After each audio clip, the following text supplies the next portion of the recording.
Bună seara și bine ați venit la emisiunea ByAlexa. În această seară avem o emisiune specială în care este invitat Dr. Richard Stallman, fondatorul proiectului GNU și de asemenea fondatorul Free Software. Good evening, Richard. Welcome at NasulTV. Thank you. I think in Romanian it's program LIBERA or something like that? Yes, it's a free program. Yes, because it's really important to say it using your superior Romanian word, which only means free as in freedom. Yes, yes, if you it's use very the English important. word free, you get the ambiguity of that English word. What good is that? We consider that we are free if we used our freedom. So, Richard, what can you tell us about yourself? Well, I was an operating system developer, and in 1983, I saw that all the operating systems had become proprietary. That means the users had no control over them. So I decided to correct that problem by writing another operating system and making it free, freedom-respecting software. And that system is GNU, and now it's used in millions of computers. So we have made a step forward for freedom. A big step. Well, it's a pretty big step, but we have to make several more big steps if we want the users of computers to be free. What is the free software and why does it matter? Well, first of all, free software is liber, not gratis. It's a matter of freedom, not price. So think of free speech, not free beer, if you want to understand free software. With software, there are two possibilities. Either the users control the program or the program controls the users. The first case is free software. The other case is proprietary software. Well, why is free software the case where the users control the program? Because in order to control the program, the users need certain freedoms. So those are the definition of free software. There is freedom 0, the freedom to run the program as you wish. Freedom 1 is the freedom to study the plans of the program, the source code, and change it to make the program function and do your computing the way you wish. Well, these two freedoms give the users individual control. So you would be free to change, to make the program do what you want it to do for you. But individual control is not enough. For one thing, because most users aren't programmers. Like, you're probably not a programmer. You wouldn't know how to change a program. If we just gave you individual control, it wouldn't be enough. We need collective control too, which means any group of users could work together to maintain their version of the program and make it do what they together wish. And then they could also invite other people to use their version. In order to have collective control, we need two additional freedoms. Freedom 2 is the freedom to redistribute exact copies. And freedom 3 is the freedom to distribute your modified versions. So these allow the people who choose to make a group to work together and also to invite everyone else. And when I say a group, that group could be 2 users, it could be a whole country, or anything in between. So the effect is, with free software, the users control their computing. But if they don't have these freedoms, then the users don't control the program and they don't control their computing. Instead, the program controls the users and the owner controls the program. Sorry, the owner controls the program and the program controls the users. And so, in effect, this program is an instrument giving the owner power over the users. This is injustice. This is why non-free software should not exist. And our goal is to help everybody escape from non-free software and come to the free world. Come to the free world. How much is the GNU software used worldwide today? It's not easy to measure that, because after all, anybody can redistribute it, anybody can run it or not, and they don't have to tell us. So nobody, because people are free, we can't count them. But we know that there are parts of the world where the public schools have switched to free software. For instance, there are two regions of Spain, Extremadura and Andalusia, where the public schools switched to free software. In part of India called Kerala, which is a state with some tens of millions of people in it, the public schools have switched to free software. Ecuador is working on switching the public schools to free software. I don't know how far they have got. So, the city of Munich is very happy with switching to the GNU plus Linux operating system. So these are just some examples. Obviously, there are a lot more, but I don't know who they are. And in Romania? Well, there are users of free software. There's a group called Chata, which campaigns for free software in Romania. But I don't know how many people or how many companies use free software. Okay. Should we make it our goal to spread computer literacy? That goal can be good or bad. It depends whether you're teaching people to use free software or proprietary software. You see, the presence in a country of people who have never used Windows and have never used the things is a national resource, because those people could learn a free system like GNU plus Linux just as easily as they could learn to use a user subjugating system. Teaching them Windows or the things is destroying and wasting this resource. So when we consider the idea of including people in a digital society, we have to ask, is it a free digital society or is it a tyrannical one?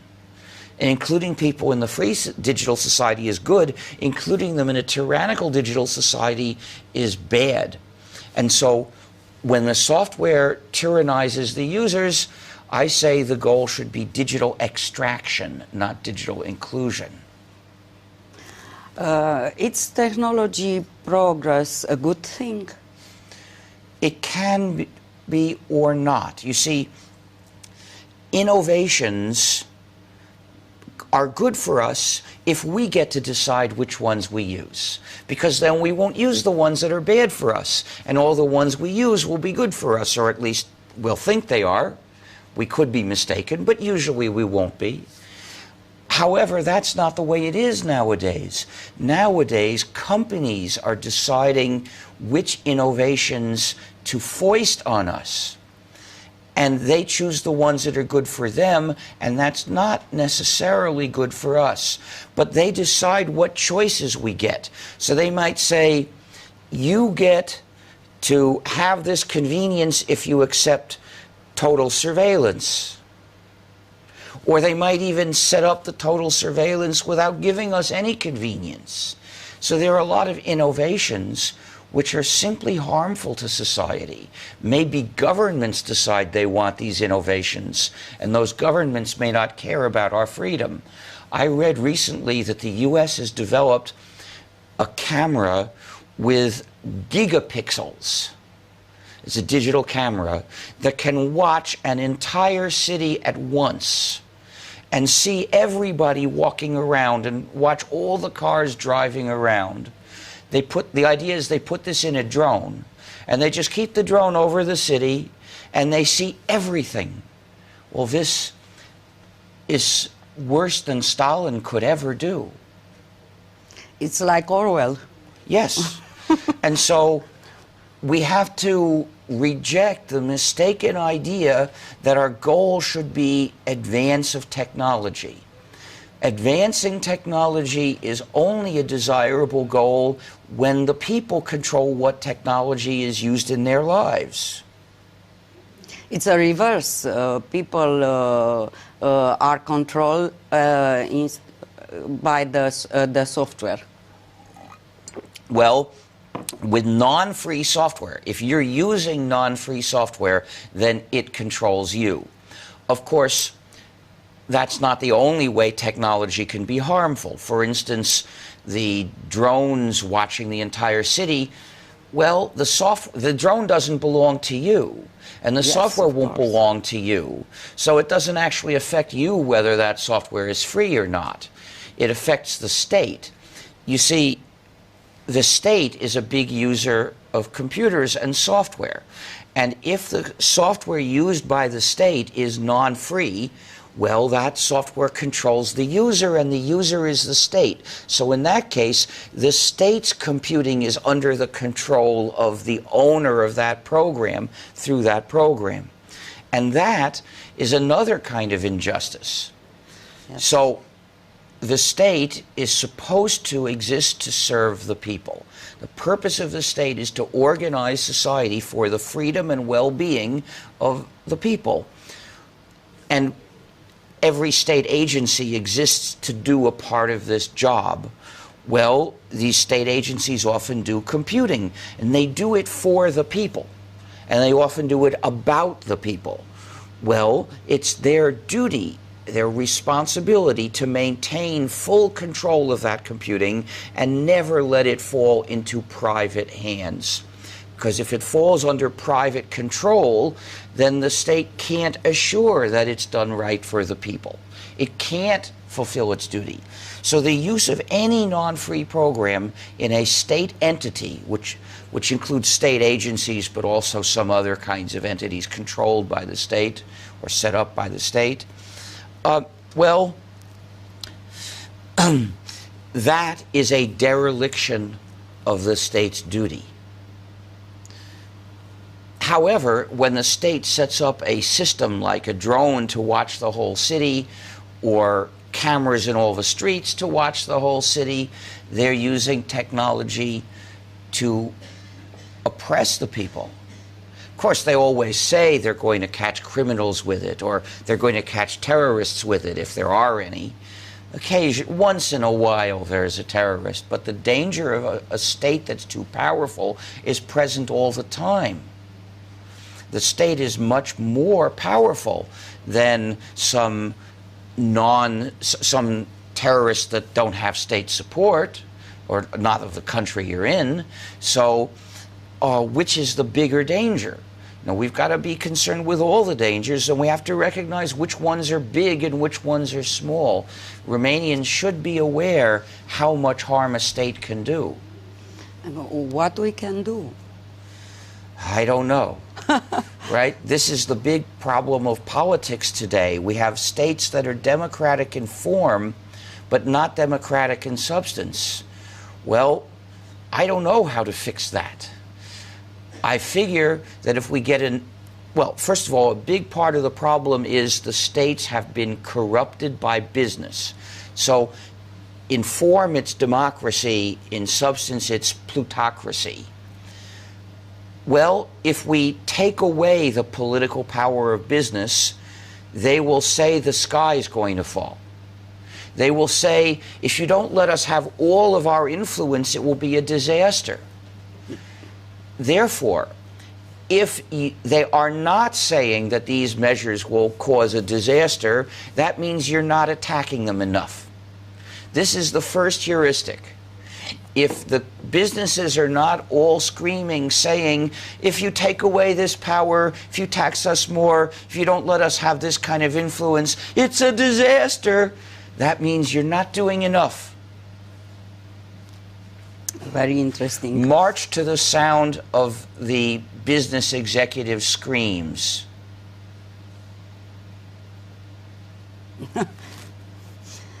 It's how can using network services can harm our freedom?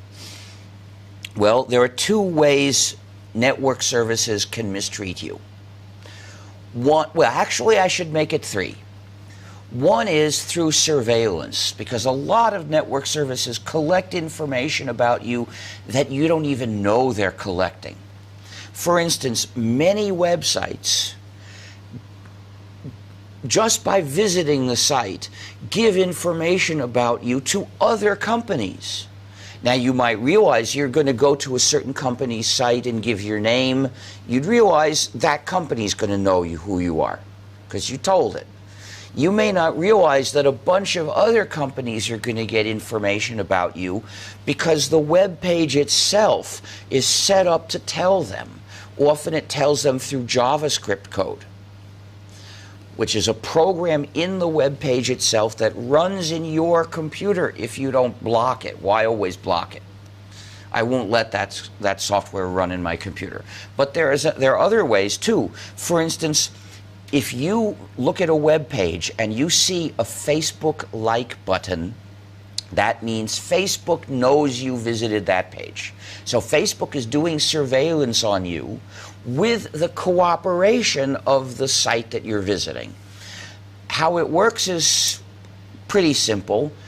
The image of the button itself comes from a Facebook server. So your machine contacts the Facebook server to get that image, and as the image comes in, of course, the Facebook server knows your machine, the machine you're using, requested it. But if you're using a machine at home, and it always has the same internet address, well, it probably already knows that that's your machine. So just by knowing that address, it knows it's you. And it knows which page requested the like button, because when your browser says show me this image of the like button, it says which page it's asking for. So Facebook knows you visited that page. We're developing a browser that's going to prevent this problem. But in any case, what you see is that there's a lot of surveillance going on, and advertising nowadays typically is based on surveillance. So that's one abuse. Another abuse is that the site itself will ask for a lot more information often than it really needs to know, because they have designed, especially if you're communicating with other people, they often design the sites to make you give information that isn't necessary. And often if the site is for making contact with other people to do business with, they'll collect all the information about you because that's what they really want. They want information about you. They don't want to let you tell the person you might be doing business with. They want to get it. I won't use those. So the next question is, once they have information, whether for legitimate reasons or not, what do they do with it? Well, if it's a U.S. company, it hands all that information over to the FBI without even a court order, because there is an unjust law in the U.S. that has attacked our freedom, our privacy rights, but also yours if you're using a U.S. company. Or if you're using a European company, but it hosts its server in a U.S. hosting company, and the servers in the U.S., it's the same thing. And the U.S. has a policy of copying all the network traffic between the U.S. and other countries. And also any messages that go through the U.S. between two other countries, they all get copied by the National Security Agency. So basically, your data will be abused if the U.S. has anything to do with it. This doesn't mean any other countries are better, it just means I don't know about them. So abuse of your data is another big threat. Another way network servers can hurt you is they can take control of your computing. Now remember, the point of free software is it gives the users control over their computing. But that assumes you're doing your computing in your own computer, running your copy of a program, because you can't possibly have control over my copy of a program, and you shouldn't. But that means if you let a network service do your computing, your own computing activities that are personally yours, you're handing control over those activities to whoever runs the server, because he decides what programs to put in that server. And of course, why should you have control over his server? You shouldn't. But the fact is, as long as he has control over it, you must not do your computing in his server. To have control over it, you've got to do it in your own computer with your copy of a program of various programs, and of course they have to be free software. So there are two ways you can lose control of your computing. You can lose control if the programs you're running are proprietary, because then the users don't control them, they control you. But you also lose control if you hand your computing jobs over to servers. Now, the European Union is considering an update to its data protection law. The data protection directive actually was drawn up at a time when the way companies got data about you is you would write it on paper and mail it to them, and they would have somebody type it in and put it in their own computer. So the data protection directive makes sure they respect your privacy with the data they've got in their own computer. But it fails to cope properly with today's computing practices. For instance, it doesn't handle the problem that just by looking at the website, the companies set it up that you give information to other companies. Those companies didn't get it from them, they got it straight from you, but that company which runs the website set it up so that you would give the information to the other companies without your even knowing. Well, the Data Protection Directive should ban that. The next step is that if they host their server in the U.S., or if it's a U.S. company, you know, whatever, also. But if it's a European company and it hosts its server in the U.S., they're effectively giving all that data to the U.S. government, which doesn't obey EU data protection either. And if they're also giving it to a U.S. company which isn't bound by European data protection. So they've got to make it cover that and say, you can't host your server in any place that isn't covered by equally good data protection laws. However, the companies that do internet surveillance and advertising, like Facebook and Google, I presume it's them, and as well as many others, are lobbying the European Parliament, and what I've read is the Parliament committees are accepting big pieces of text and putting it into the draft to make the directive fail to do its job. So you citizens of European countries must take action right away. It's a kind of a trap. Well, it's an example of plutocracy. For It's an example of the political power of business. And to restore democracy, we have to take away the political power of business in every form that it exists. We can fight for the civil rights. Now, how to win this battle, I don't know, because they already have control over most institutions. But the first step, I think, has to be teaching more people to stand up for cutting the power of business. Now, you're fortunate in Romania that you are not using the euro. Yes. Because that's another disastrous scheme. We are happy for it. You know, when I saw the euro appear, I just thought, oh, this is awfully convenient. I won't have to keep changing money when I travel around Europe.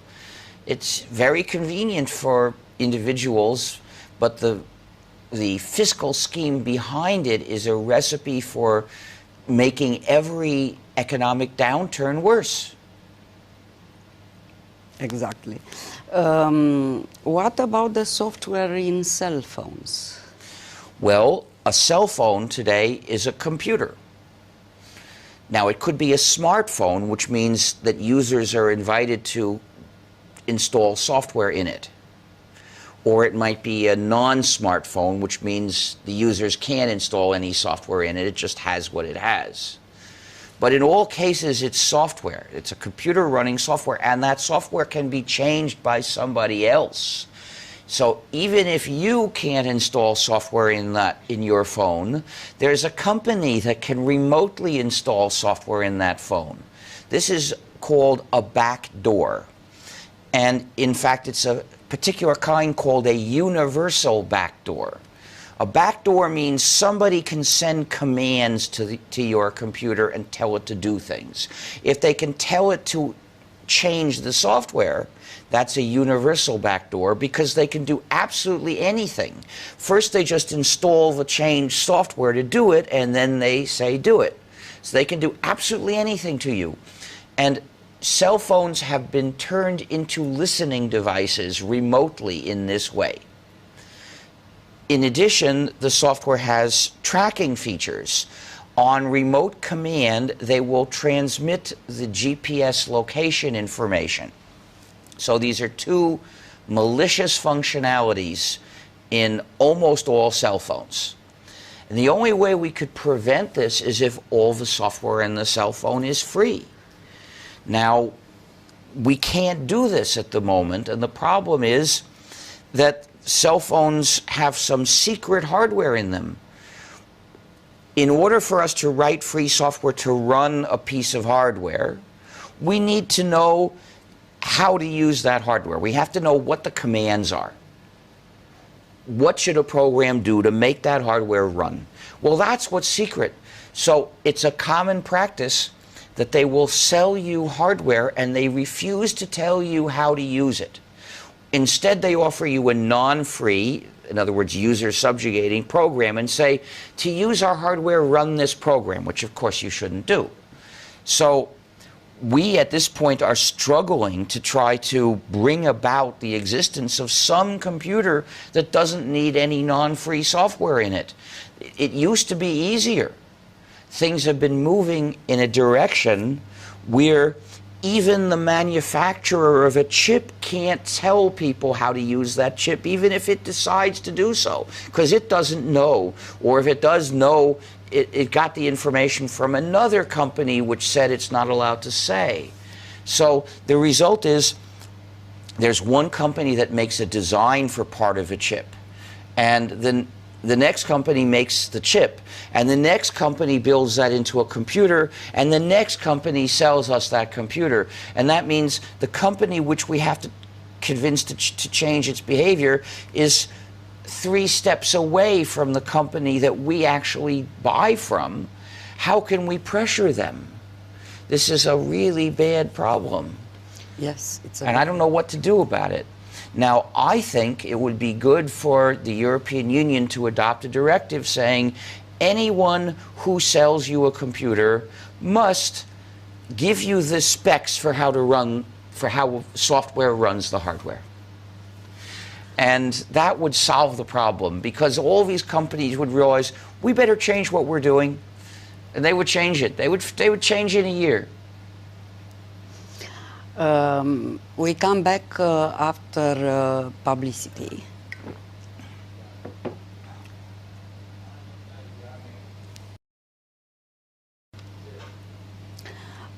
Am revenit din pauza publicitară și continuăm să discutăm cu Dr. Richard Stallman despre proiectul GNU și free software. Richard, what is the difference between open source and free software? They're mostly names for the same software and different, but they're totally different philosophies. So there are 2 different levels here. There's a definition of free software, which I gave you. The program comes with these 4 freedoms. Of course, we've had to interpret the definition for various kinds of cases. So we drew a line saying these are the programs that are free and those are not. Well, the people who talk about open source, they drew the line at a slightly different place. There are a few programs that are open source, but they're not free. You probably won't come across them, but there are some. But the big difference is at the level of philosophy, and that's why they made that other term.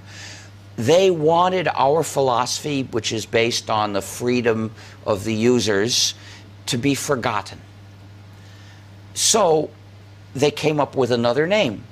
And since they were using a different term, they had the opportunity to choose the ideas to associate with their term. So they chose to present it purely as a practical matter and not raise our ethical issues. So instead of saying you deserve to control your computing, so reject the software that takes that control away, reject the software that gives someone else power over you, they say that if the users are allowed to change and redistribute the software, they will improve the quality of the code, so it will tend to be more powerful and reliable. So they are appealing to these secondary practical values. And they don't present it ever as a matter of injustice that we have to end. So that's why I won't use their term. But the problem is there's so many of them, and they have the support of the mainstream media, at least in the US and in some other countries. So the result is the free software movement gets hidden. In the US, you will hardly ever see the term free software except coming from a few supporters of free software. They all say open source. When they talk about me, they give the impression I'm a supporter of open source. In fact, a couple of days ago, I saw an article that called me the open source Pope, which is like talking about the Orthodox Pope. There isn't one. They don't think, they're all wrong. Yes. How can people contribute to the free software movement? Because it's a movement. Yes. Well, one way is, say, Programme Libre. Just by saying that term, you're showing people that this is an issue about freedom that spreads our philosophical idea. But you can also contribute by doing work in various ways. For instance, there's technically, if you're a programmer, well, go to GNU.org/help and you'll see suggestions for how you can contribute technically. Write software for us, improve existing software. We have a list of high priority projects.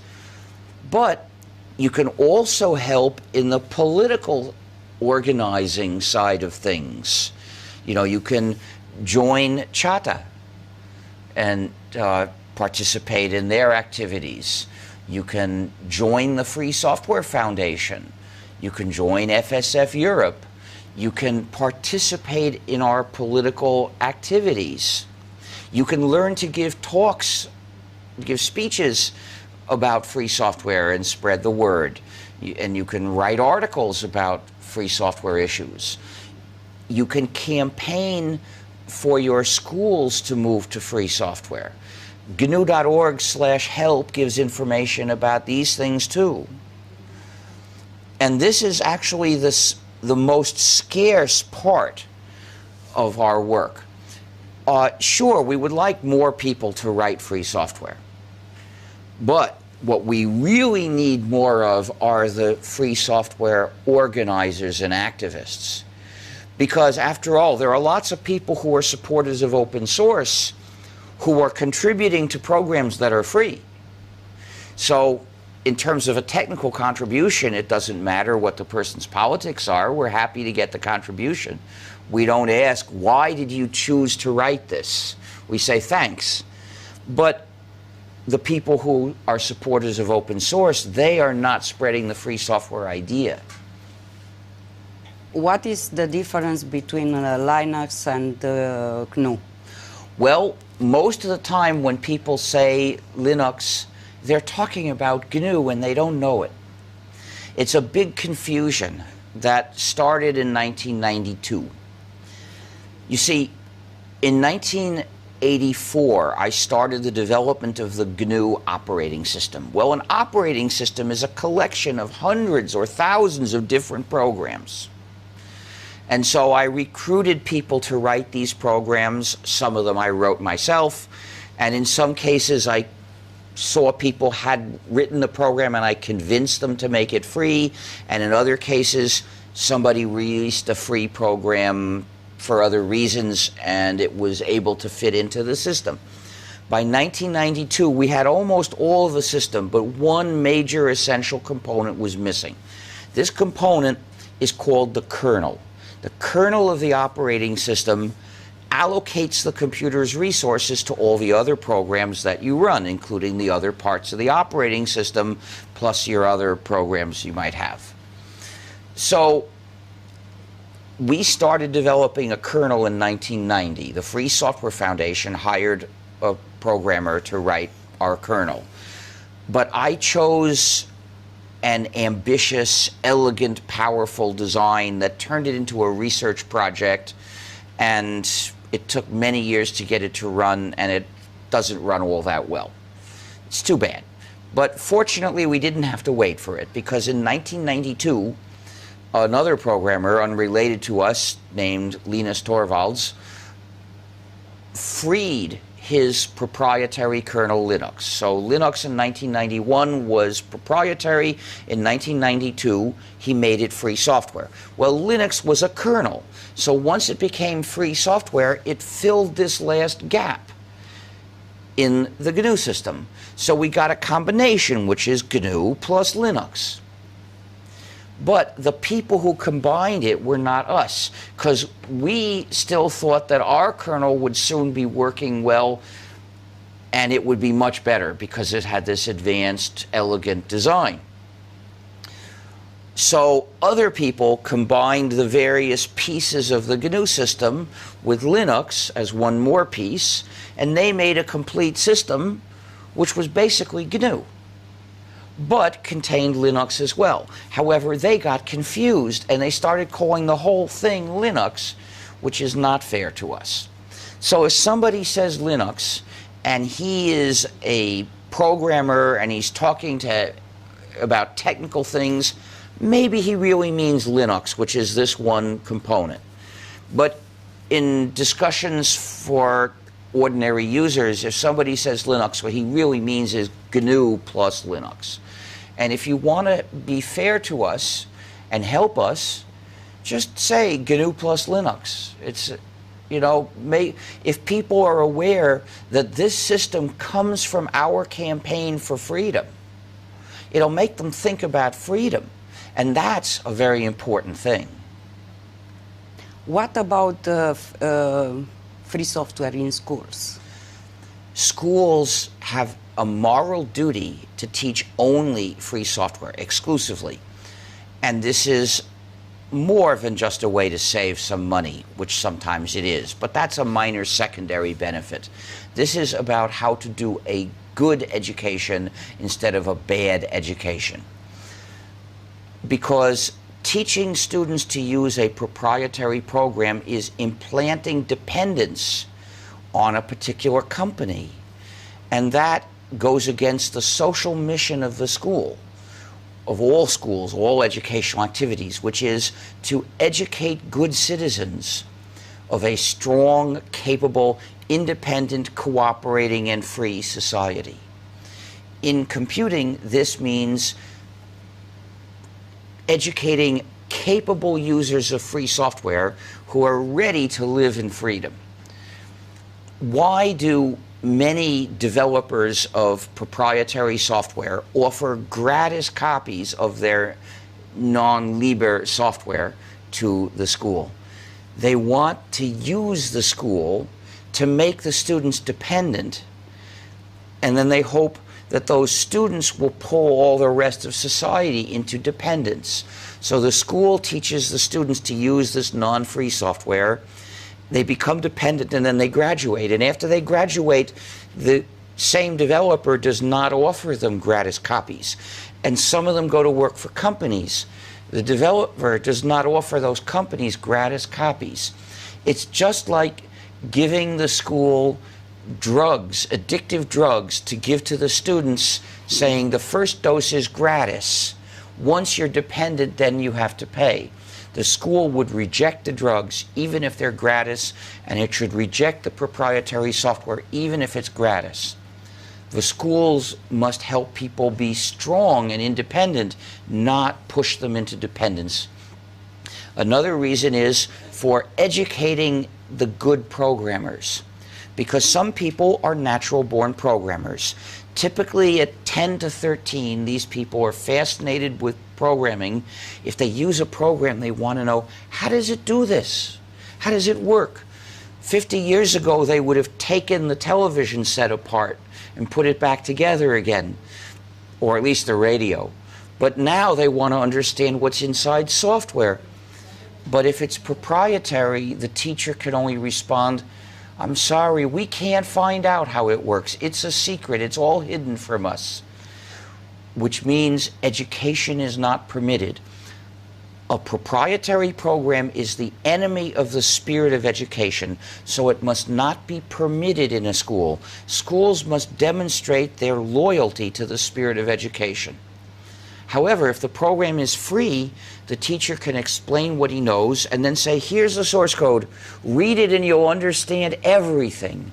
And those kids will read it because they're fascinated, they yearn to understand. And the teacher can say, if there's any point you can't figure out by yourself, show it to me, please, and we'll figure it out together. Well, that's very important because every time one of these gifted children comes across something that she can't understand, that means it's not clearly written. How do you develop from a natural-born programmer to a good programmer? You have to learn to write clear code that other programmers will be able to understand. And the way you learn that is the hard way. You see some code which is hard to understand, and then you learn, I shouldn't write it that way. That's not good. The way you learn to write good, clear code is by reading lots of code and writing lots of code. Well, only free software gives you the chance to read the code of large programs we really use, and then the chance to try changing it. Most of the work in programming is changing existing large programs. The way you learn to do that is by practicing it. You do it. So you need some existing large programs to change, and only free software is available for that. So every school can offer students the chance to master the skill of programming well, but only if it's a free software school. However, there's an even deeper reason, and that is for moral education. Education in citizenship, which is something badly needed nowadays. Schools have to go beyond teaching facts and skills. They have to teach the spirit of goodwill, the habit of helping other people. So, every class must have the following rule. Students, if you bring a program to class, you may not keep it for yourself. You must share copies with the rest of the class, including source code in case someone wants to learn, because this class is a place where we share our knowledge.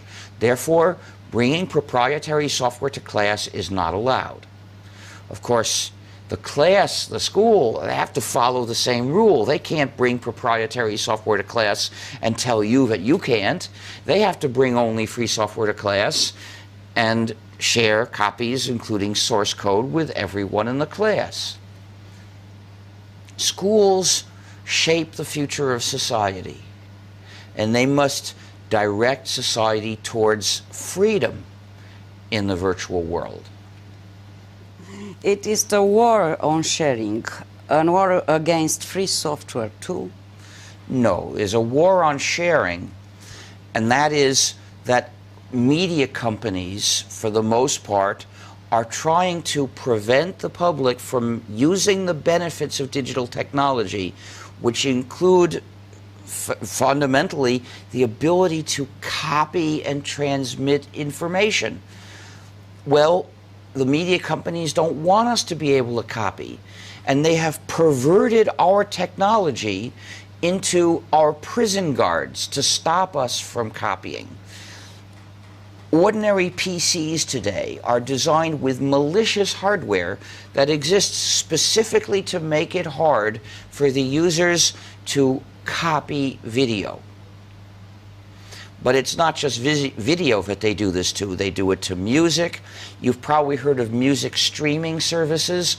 Well, they transmit in a secret encrypted format for the sole purpose of making it hard for users to share music. Now, sharing is good. You should share music and video and books and so on with your friends. And anything that is designed to stop you, whether it's perverted technology which of course proprietary software often has. The hardware exists, but in order to activate it, they need proprietary software also. And sometimes it's just software that they use to implement these digital handcuffs. And so this is one of the reasons you should insist on free software, to reject this malicious kind of feature. Of course, there are other ways they try to stop people from sharing. They started with propaganda. For instance, they say that sharing is theft or that it's piracy. Well, actually, legally speaking, it's false. It's not theft, and piracy is attacking ships. So they're just lying, and they're doing these lies to attack people's freedom. But they didn't stop there. They then have laws that are unjust, that are aimed specifically at sharing. For instance, when they implement these digital handcuffs, malicious functionalities to try to make it hard to share, of course, people develop free software to break the handcuffs. So the European Union, like the US, makes those free programs illegal. So this is a law directly aimed to make the people helpless in front of a company. It proves the mean spirit of laws, that the laws serve business instead of serving the people. And then in some countries, people are punished for the mere accusation of sharing, which means that for the sake of those companies, the governments are willing to abolish the basic principle of justice. No punishment without a fair trial. They think a trial is unnecessary. Proof of the accusation is unnecessary because requiring proof would be inefficient. So we need to abolish the war on sharing. We need to legalize sharing. We need to ban digital handcuffs, all the malicious, perverse functionalities designed to stop people from sharing. Richard, what about blogging? Blogging is useful. It's useful.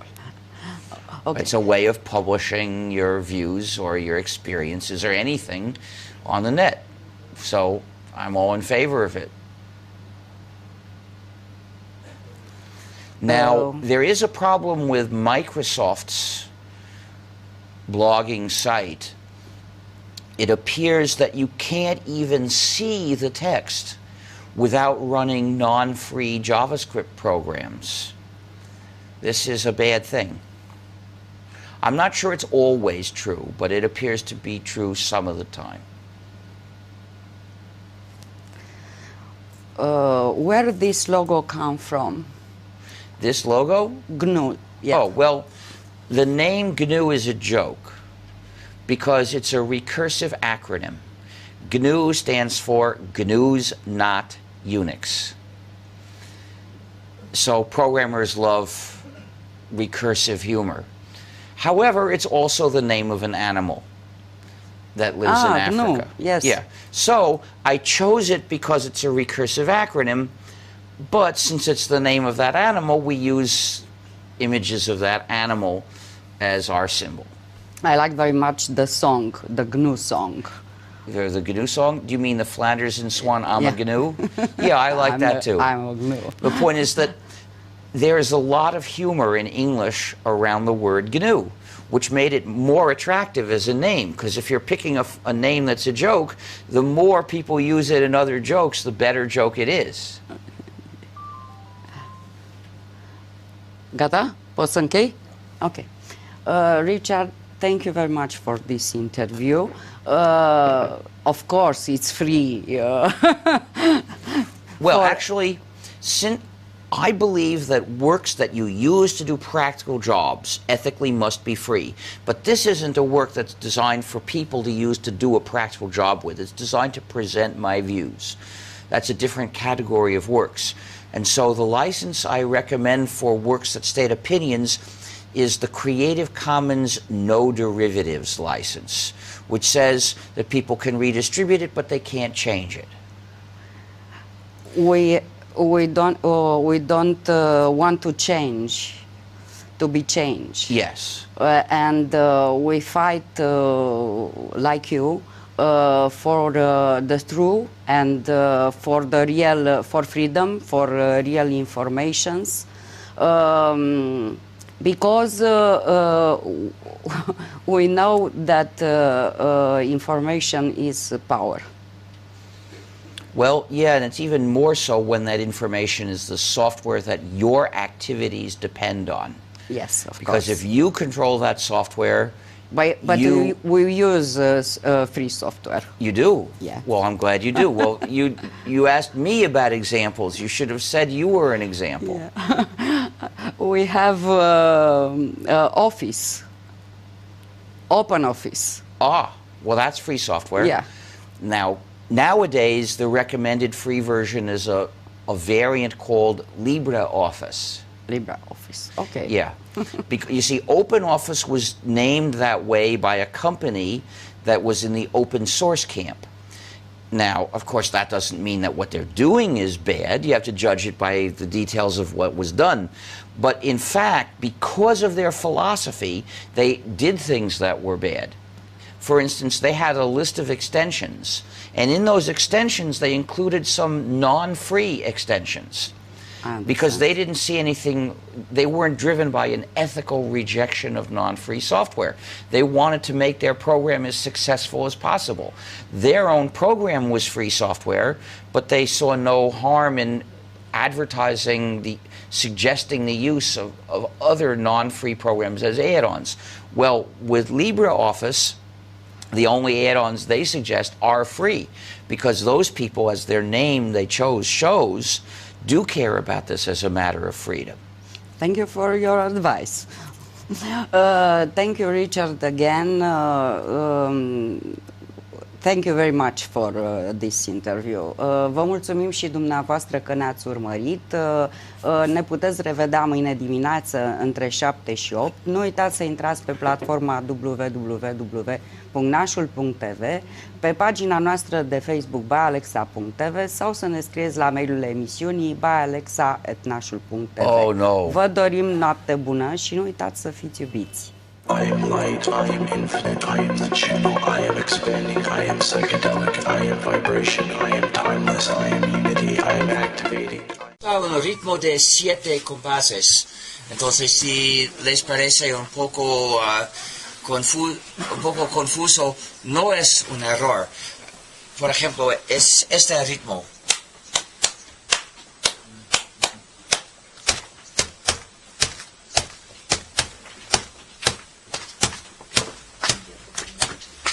Join us now and share the software. You'll be free, hackers, you'll be free. Join us now and share the software. You'll be free, hackers, you'll be free. Hoarders can get piles of money. That is true, hackers, that is true.